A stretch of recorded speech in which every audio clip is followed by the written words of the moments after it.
Friends, டேஸ்டியான இன்ஸ்டண்ட்டாக செய்யக்கூடிய கேழ்வரகு ஸ்வீட் எப்படி செய்யுதுன்னு பார்க்கலாம். அப்படியே செம டேஸ்ட்டாக இருக்கும். வாயில் போட்டதும் கரையிற மாதிரி இருக்கும். ஸ்டவ் ஆன் பண்ணி கடாயில் 1/2 கப் தண்ணி, 1/2 கப் நாட்டு சர்க்கரை சேர்த்துக்கோங்க. நாட்டு சர்க்கரைக்கு பதிலாக வெல்லம் கூட சேர்த்துக்கலாம்.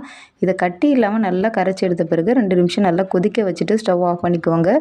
ஒரு கடாயில் 1 டீஸ்பூன் நெய், 1 டேபிள் ஸ்பூன் ரவா, 1/4 கப் கேழ்வரகு மாவு சேர்த்துட்டு ஸ்டவ்வை லோ ஃப்ளேமில் வச்சுட்டு ஒரு 4 நிமிஷத்துக்கு வறுத்துக்கோங்க.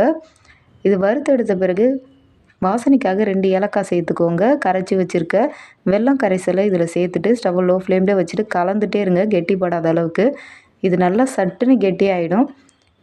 1 டீஸ்பூன் நெய் சேர்த்துக்கோங்க. இதை நல்லா மிக்ஸ் பண்ணிக்கோங்க. மிக்ஸ் பண்ண பிறகு ஸ்டவ் ஆஃப் பண்ணிவிட்டு இதை ஒரு பிளேட்டுக்கு மாற்றிட்டு ஆற வச்சுக்கோங்க. அப்படியே சாப்பிட்டிங்கன்னா அல்வா மாதிரி இருக்கும். பர்ஃபி மாதிரி சாப்பிட்ணுன்னு நினச்சிங்கன்னா ஒரு 15 நிமிஷம் கழித்து இந்த மாதிரி பீஸ் போட்டு பாருங்கள். செம்ம டேஸ்டியான இன்ஸ்டன்ட் கேழ்வரகு ஸ்வீட் ரெடி. வீடியோ யூஸ் பண்ணாலும் லைக் பண்ணுங்கள். Bye friends.